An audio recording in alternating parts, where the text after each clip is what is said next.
a gente vai estar falando, nós três pensamos com respeito ao arrebatamento na teoria chamada de pós-tribulacionismo. O que é isso? Que a igreja passará pela grande tribulação e após será arrebatada.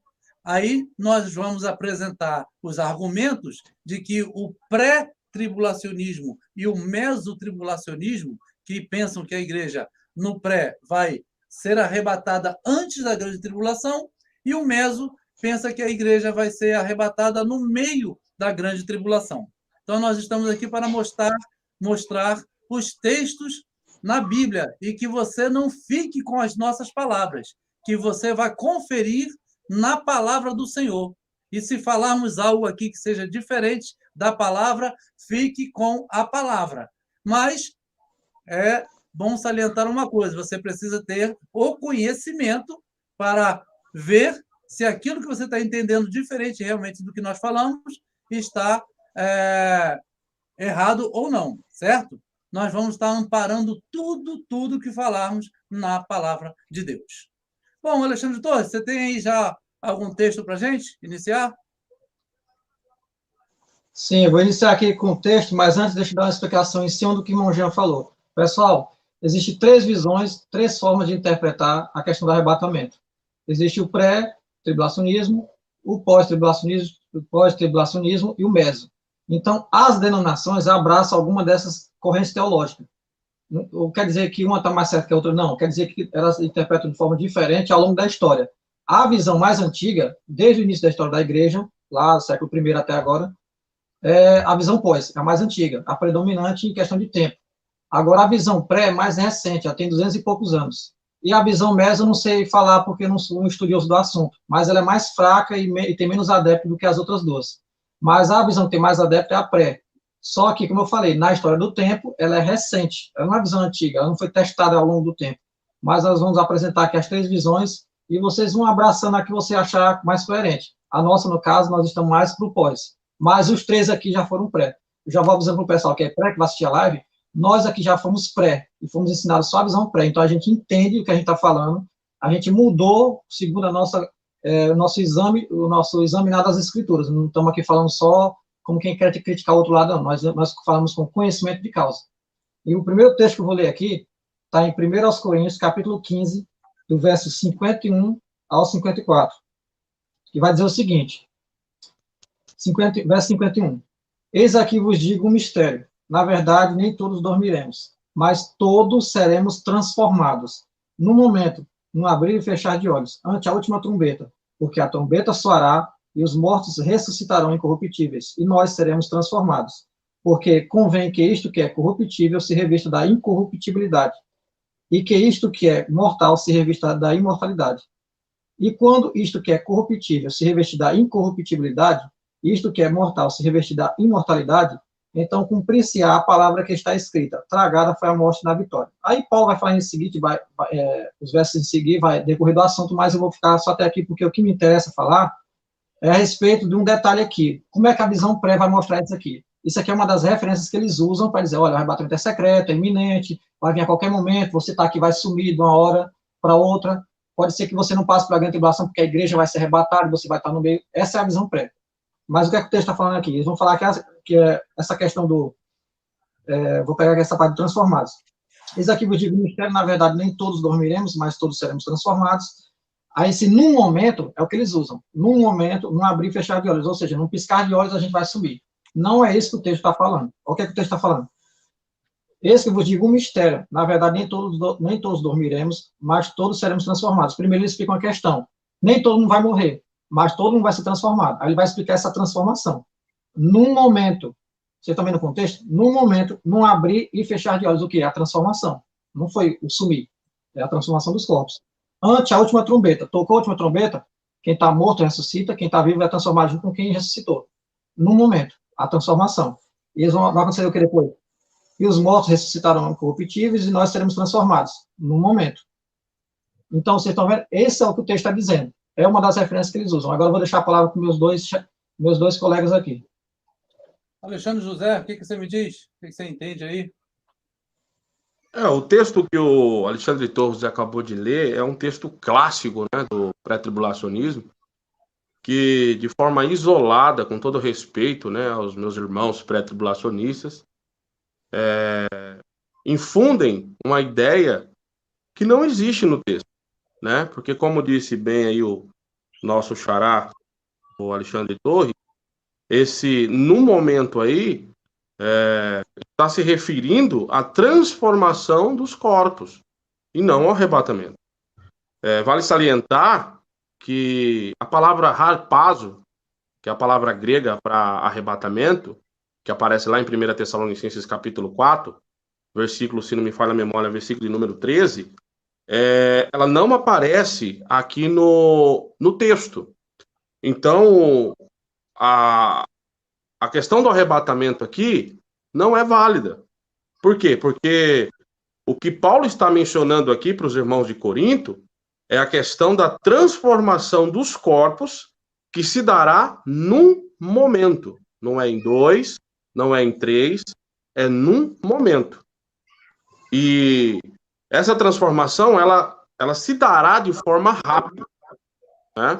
Muito rápida, ao ponto da gente nem perceber como ela se deu. E salientando, fazendo uma ligação, uma conexão desse texto com 1 Tessalonicenses 4, a partir do versículo 13, a transformação dos corpos, a ressurreição dos mortos, ela vem primeiro. Primeiro vem a ressurreição, né, dos santos, para só assim, depois, vir um arrebatamento.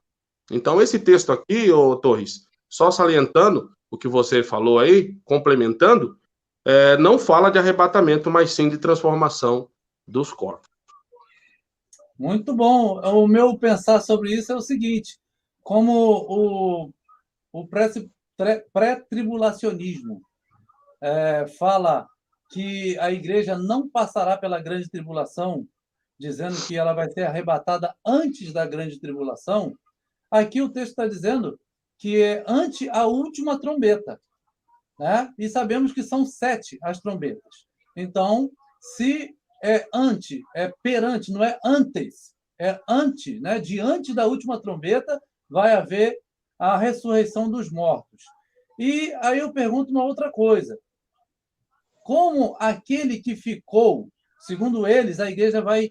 Vamos pensar no sentido do pré-tribulacionismo. A igreja foi antes da grande tribulação. Então, ficou um povo aqui, né? Chamados deixados para trás, né? Segundo aquele filme lá, que eu discordo totalmente da ideia.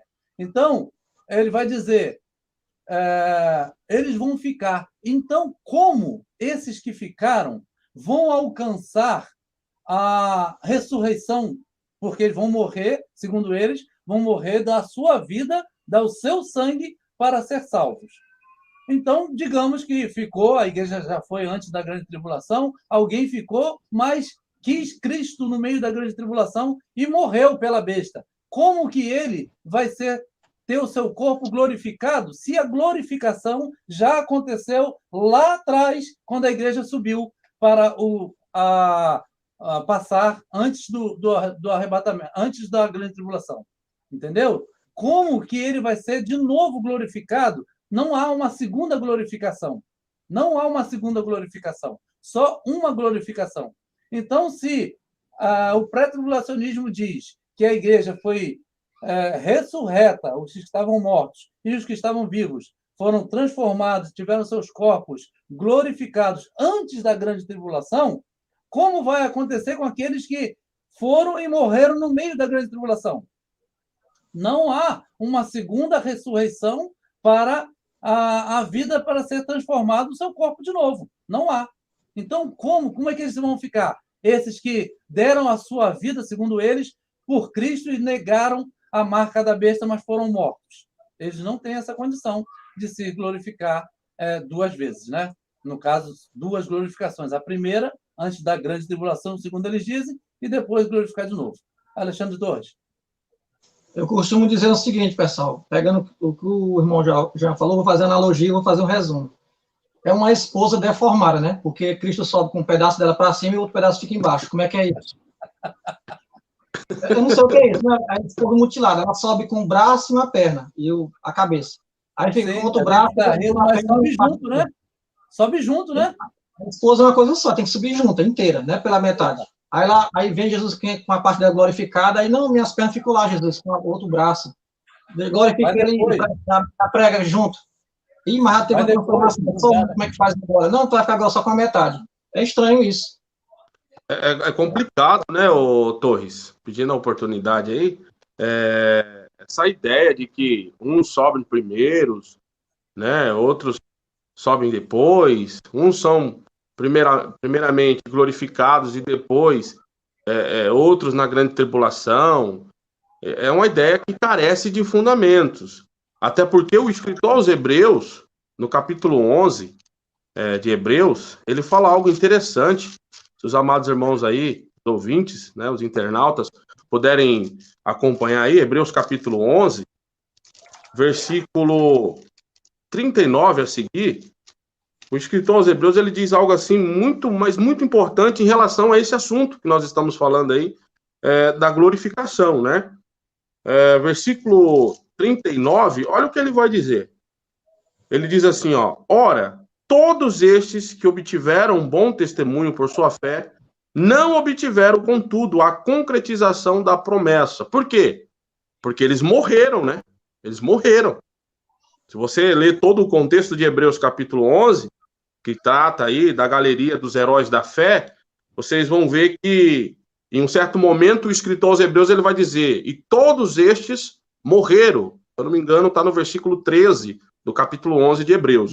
Aí no versículo 40, que é a chave da hermenêutica, ele vai dizer algo em relação a estes que morreram, não obtivendo a concretização da promessa, e aos dos tempos, né, odiernos, no caso dos tempos atuais, que no caso seria a igreja. Aí ele diz assim, ó, por haver Deus provido coisa superior a nosso respeito. O escritor aos Hebreus está dirigindo essa carta a judeus convertidos, que eram igreja, ok? Aí ele continua dizendo, para que eles quem? Esses que morreram, esses que não obtiveram a concretização da promessa, porque morreram, né? Esses, os heróis da fé. Para que eles, sem nós, não fossem aperfeiçoados. Olha que interessante. Então, até para os antigos, os santos do Antigo Testamento serem aperfeiçoados, eles precisam da igreja. Por quê? Porque esse aperfeiçoamento, essa concretização, né, da promessa, ela se dará, Torres, de forma conjunta, né? Ela vai se dar num único momento. Isso tanto para os que morreram na antiga aliança, quanto para os que estão vivendo hoje na nova aliança e que estão também morrendo na nova aliança. Vai se dar num único momento. E esse é nosso aperfeiçoamento, né? A nossa transformação. É a concretização da promessa. Que promessa é essa? De viver eternamente com Cristo.